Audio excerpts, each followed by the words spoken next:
Hello, hello, hello, everybody. Welcome back to the NursingInStyle podcast, where we empower nurses to think beyond the bedside and step boldly into leadership, ownership, and entrepreneurship. Today's episode is incredibly inspiring because we're joined by a nurse leader whose journey reflects resilience, sacrifice, compassion, and vision. Raised in an immigrant community where caring for family and community was a way of life. Irene learned early what it meant to serve others with dignity and compassion. After immigrating to the United States, she began her healthcare career as a live in home health aide while working tirelessly to create opportunities for herself and for her family. While working full time in acute care as a patient care associate, she simultaneously attended nursing school full time, demonstrating extraordinary perseverance and determination. Today, Irene is a distinguished critical care registered nurse, vascular access and infusion specialist with expertise in ultrasound guided vascular access, PIC and midline placement, and specialty infusion therapy across high acuity settings. She is also the founder of Seshi Health Infusion Group LLC, a company built on the belief that patients deserve exceptional infusion care in the comfort and dignity of their homes.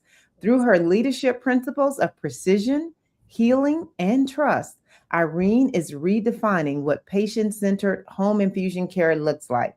Today, we'll discuss her journey from bedside nurse to business owner and what it took to make a decision to launch her company and how she's helping elevate the standard of care in home infusion therapy. Please help me welcome Irene Boateng to the podcast. Woohoo! Hi everyone. Hi, Mr. Neil. Thanks for having me. Absolutely, absolutely. So, pronounce your full name for the audience. So my full name is Irene Demi Anim-Boateng. Yes, I love when you say it. I can't say it the way you said it. I love the way you say it. It's okay. It's Yes. So, Irene, take us back to the beginning. How did your upbringing and immigrant journey shape the nurse and leader that you are today? Thank you. So I'm originally from Ghana, West Africa, and I immigrated to the United States in 2004. Right? Growing up in Ghana, we there's no differentiation of colors, religion, culture. We all celebrate Christmases together. We celebrate Eid together. It's a blended community. There's no differentiation. It's all a matter of mutual respect, right? You respect each other. Uh-huh. There's peace.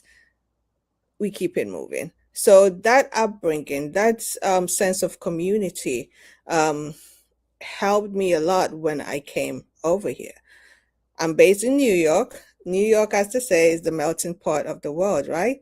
It's Yes. no lie. Every race, every religion, every culture you can think about, you can find in New York. So this was kind of the perfect place that God, positioned me to be. Now, Yeah. when I came, I started working, like you said already, as a home health aide. For Mhm. us, it's natural to us, not just as an African immigrant. I think it's just an immigrant culture, right? We take care of our own at home. We don't have nursing homes. We don't have, adult daycares. None of that. It's, at least when I was growing up, we didn't have that. You take care of your grandmother's sick, they're home, and we take turns taking care of them. So it wasn't, I didn't see it as a job, right? I'm like, well, if you're gonna pay me for me to do what I already do, I might as well go for it.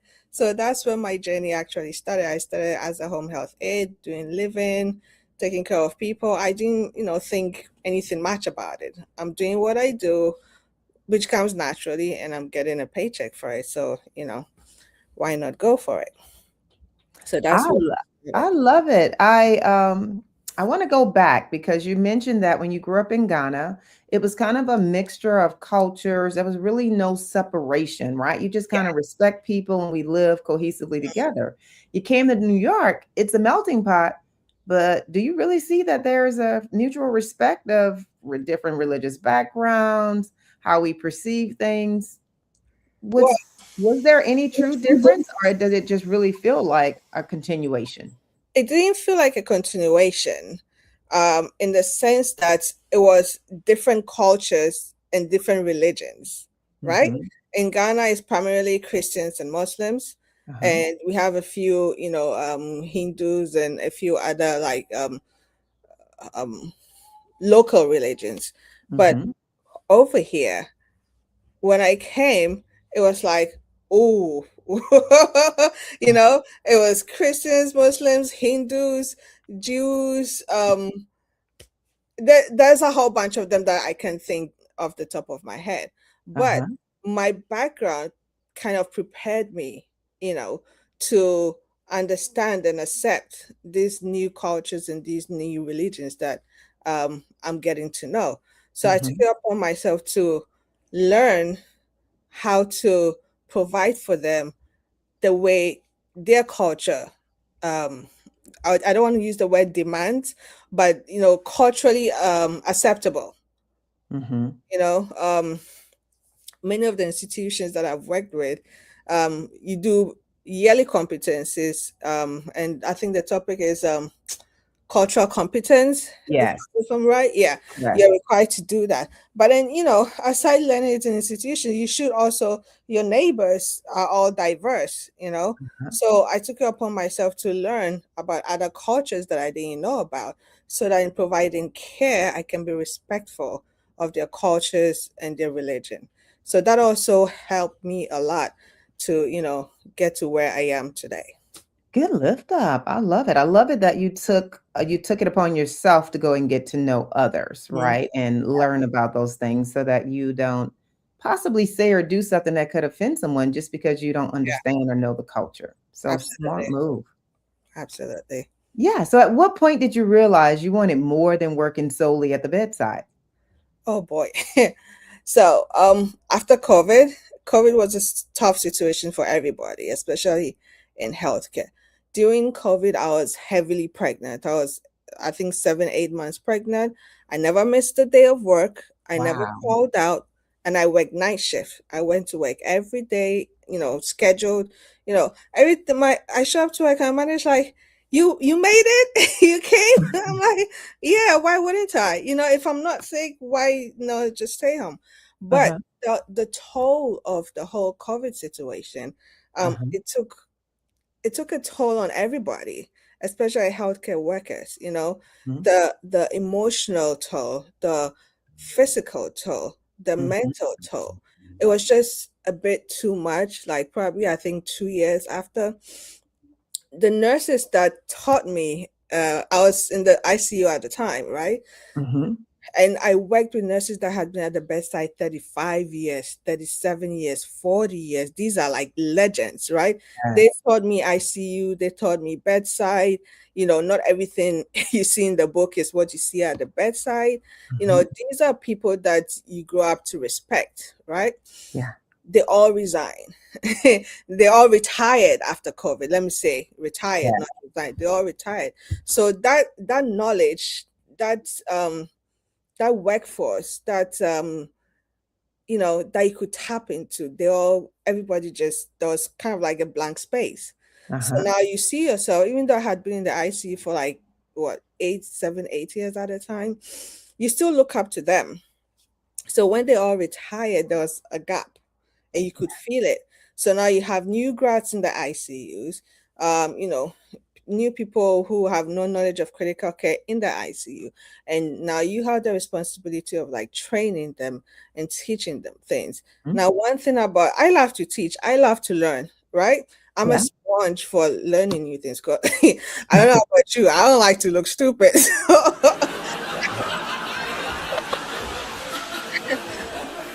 I like Yeah. to, every opportunity that I can get to like educate myself, I will Mhm. take that opportunity. I'm humble enough to do that. If I don't know, I'll tell you I don't know. But Mhm. this knowledge gap created a space for me to do what I do without even knowing it, that I was teaching and doing these things.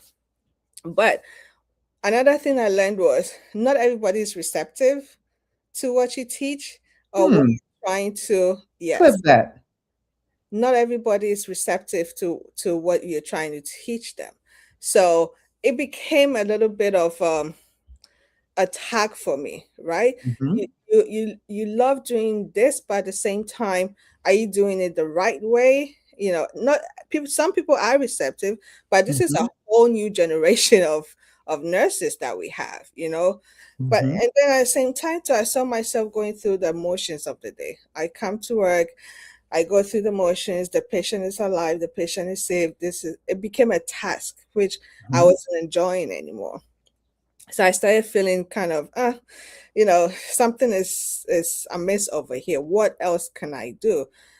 And I spoke to my manager. Then I was like, I think I need to take a step back, but I really don't want to leave the bedside. I don't want to leave the hospital, and I don't know what to do. But of course, mhm, with everything that I do, I prayed about it and just wait and be patient. Um, so there's a procedure room in the ICU that I used to work with, where mhm. people come in, both inpatients, outpatients. They come in, they have the temporary central line placed, such as Right. PIC lines, TLC, Shileys, and all that. And I'm like, oh, I just want to know, what goes on in that room, how the lines are placed, what kind of lines. And, the ICU deal with all these lines, you see them, but do you really know what they're for or how they look outside the patient's, anatomy? So the lady that worked in that room, Miss Natalie Keaton, she was Mhm. also one of the ICU gurus. She just retired. Like she's been there for what, 42 years at the bedside. Uh-huh. So that's somebody, I call her one of my mentors. I gravitated towards her because she was also willing to teach you, right? Mhm, She didn't lose any chance to teach. If you ask her a question, oh sure, come over. So I said, hey, Miss Knight, I really want to know what goes on in this room. Is it okay if I spend some time? She said, yeah, sure. So um, it was a different service from the ICU, the vascular mhm. access service. Uh-huh. And the manager of the vascular access service at the time, she was also one of my instructors in nursing school, right? Huh? So she actually, like, got me all into the surgical ICU, transplant ICU situation. But she left to vascular access just as I joined the ICU. So I said, hey, can I come shadow somebody in your service just to see how the whole vascular access situation goes on? We've heard about it, but what really goes on? So I Mhm. shadowed one person and I'm like, this is not for me, this is not Uh-huh. for me. So she's like, okay, just let me know when you're ready. I said, okay. So a few months passed and I was like, I went back to Miss Natalie. I said, can I shadow you for a few days? She said, sure. So I had like a 1 week vacation. Okay. Um, and I'm like, I'm not going anywhere. I'm just gonna stay home. So I'll come during my vacation time. Oh, wow. Yes, I said I'll come in during my vacation and then learn and see what goes on in there. So I Uh-huh. went there, I think, for 5 days straight. I spent my time in the procedure room in the surgical ICU. And I'm like, oh, so this is what goes on over here. It's a Mhm, whole different world that I didn't even know existed, right? So that got mhm. me all rammed up. And then I called the manager for the vascular access team. I said, I'm ready. Uh-huh. And I'm right there. She's like, "Oh, I just hired 5 people, so I have no vacancy." I said, "It's okay, no problem. Just let me know."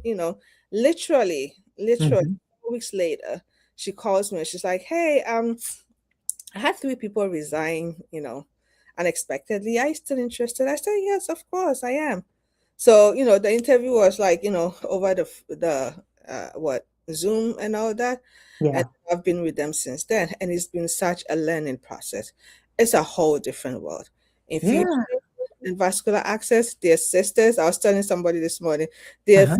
they're twins. Not just they're fraternal twins, right? One does Yep. not go without the other. So as much as I was learning vascular access, I was learning infusion at the same time. Right?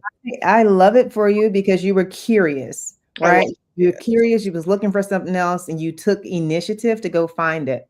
There are Yeah. many nurses that don't know that vascular access is a whole opportunity for you, whole opportunity for management, whole opportunity in specialized focused nursing care, and whole opportunity to that can bring you to next levels.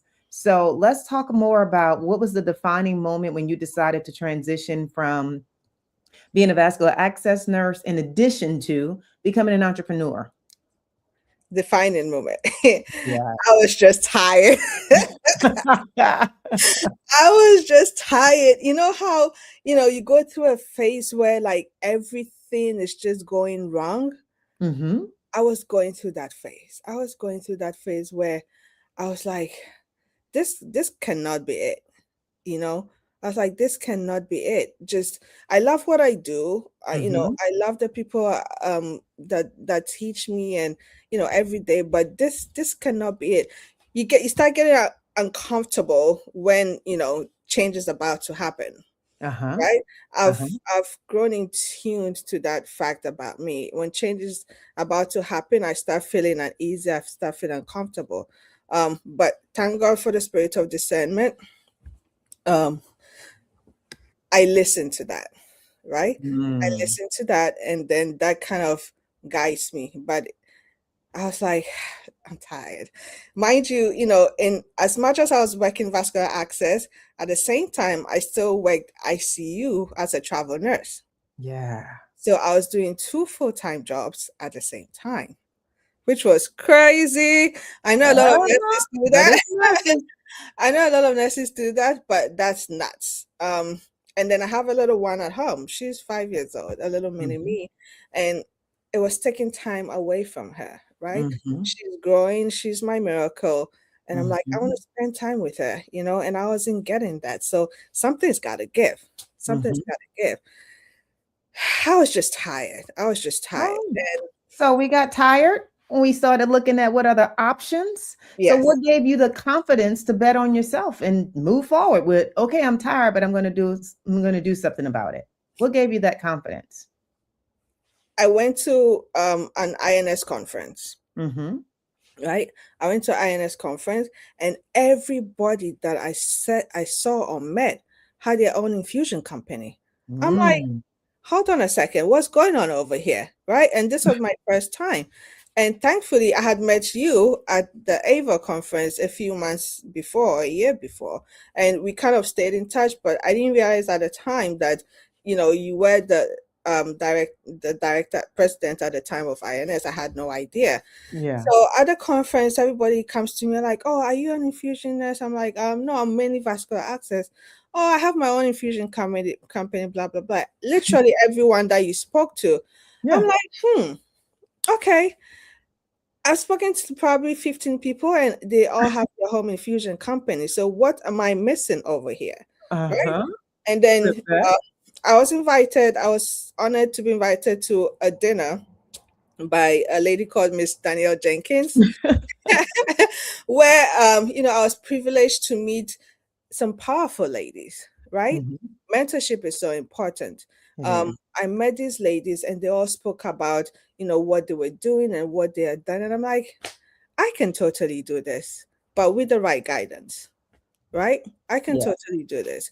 um I'm not gonna lie, I've tried some other businesses, but I tried to do it on my own. Mhm.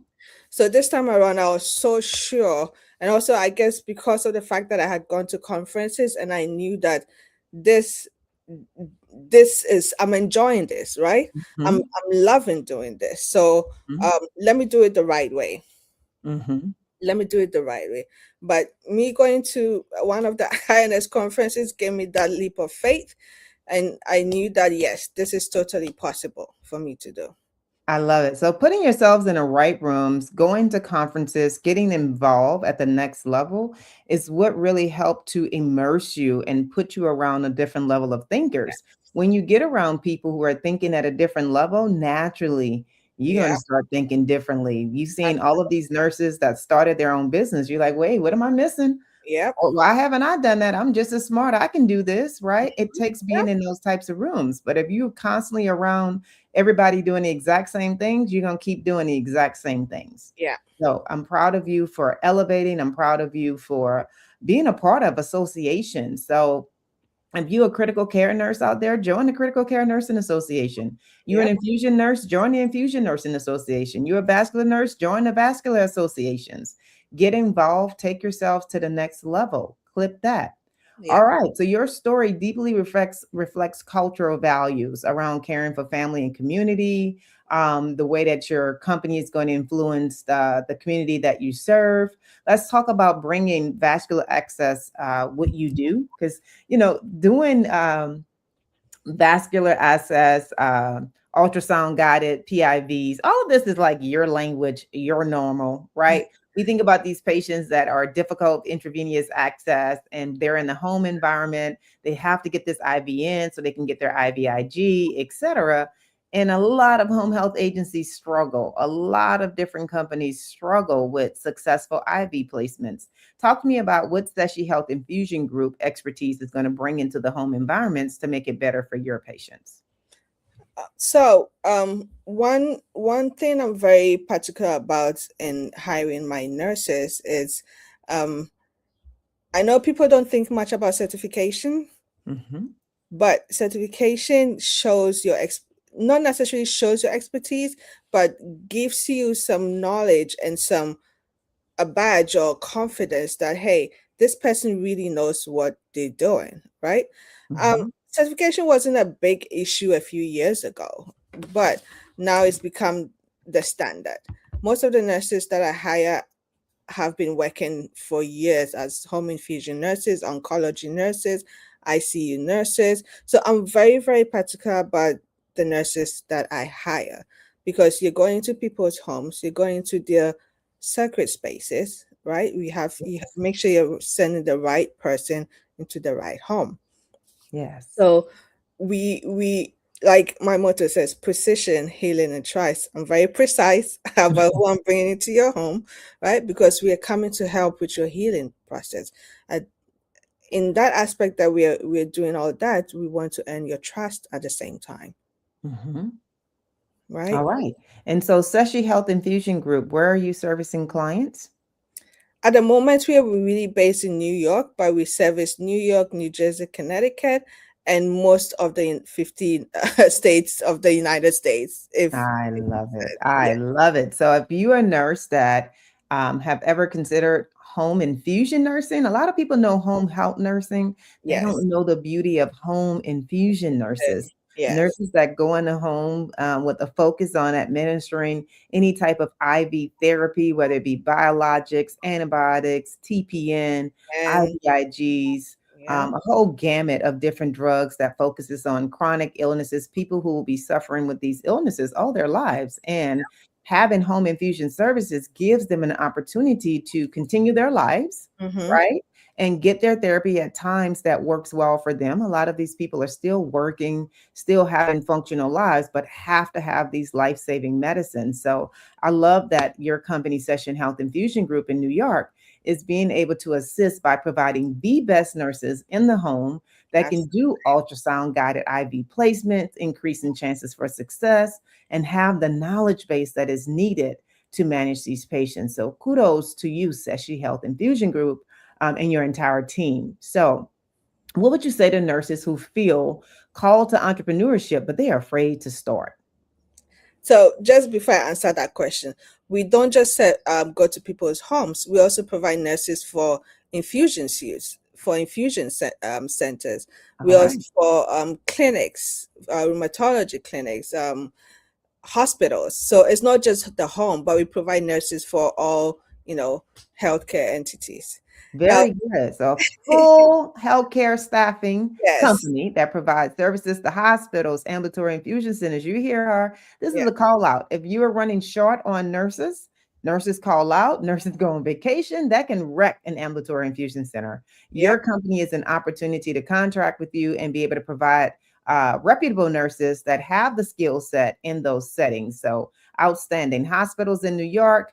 If you're looking for a company that's going to give you reputable nurses at amazing price points, contact Seshi Health Infusion Group. They are licensed and ready to go. yes. So, what mindset shift must nurses make before stepping into ownership? What do you think is the mindset difference when you step into on ownership? Resilience. Hmm. Resilience. So, I know a lot of nurses who want to, nobody wants to be at a bedside their whole career. Not every nurse. Some people, hey, God bless you for doing that. If you want to stay at the bedside, I really respect that, you Yeah. know, but not everybody's cut out for the bedside. And sometimes it's very obvious. But the mindset, you need to have that mindset of humility and resilience. Mhm. Humility and resilience. You have to be resilient for all the setbacks, all the rejections, all the, the waiting and the uncertainties. But at the Mhm. same time, you have to be humble enough to ask for help. Yes, I love it. And if you can go back and speak to your younger self, what advice would you give her?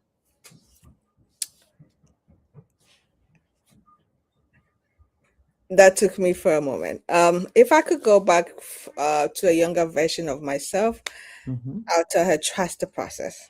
Ooh, clip that. Trust the process. Trust the process, and also to understand her own strength. Hmm. We are stronger than we think. Um, every setback is a learning process, right? Every Yeah. setback is a learning process. Be humble in the waiting period. Yeah. I'm getting a little emotional about that. Um, understanding that everything that you're going through is a process. Okay, Yeah. growth, growth, growth does not happen in. I'm trying to find the right way to say it. Growth does not happen in your comfort zone. That's something I had to psych myself up to. Growth does not happen in your comfort zone. So if you want to venture out, you cannot be comfortable. You cannot be Mm. comfortable where you are. You gotta shift. You gotta move. You gotta be. I don't want to say reckless, but be reckless in pursuing what you want to do. Be Hmm. reckless and be Let's move the word reckless to taking chances. You got to be taking willing to take chances. risks. Yes. Mm-hmm. Thank you. Thank Mm-hmm. you. Reckless is a little dangerous, but yeah, take risks. Yeah. Be risky. Actually, when I was younger, my name was Risky because I was one of my neighbors named me Risky because I was a tomboy. Um, but yes, take risks. Don't be scared to take risk. Growth is slow. Anything good doesn't come quickly. Growth is slow. Just be patient. It will come. Yes. I love it. We're going to go through some rapid fires as we get ready to close out. I Okay. want to take a moment. We had 2 comments. Thank you, Jacob Hicks, for watching and being in tune with us. Thank you, Joanna. She said, "You're so beautiful. God bless you." Oh, Thank you, thank you. Joanna, Miha, for being here with us. So, rapid fire question. One word that describes your journey. One word. Resilience, All right. One lesson entrepreneurship taught you the hard way. humility, One thing every nurse entrepreneur must have. change of mindset, And what does ownership mean to you? financial freedom. Ooh, clip that. What final message would you like to leave with nurses who are listening and wondering if they should finally bet on themselves? Take that leap of faith. Very good. Well, Irene, it has been an absolute pleasure being here with you on the Nursing in Style podcast. It was an honor. Yes, I hope that our listeners have gotten some amazing lessons and some understanding. And I hope that Seshi Health Infusion Group continues to grow and thrive all over New York. You all have a fantastic day and thank you for watching. Thank you, everyone, for joining. Thank you.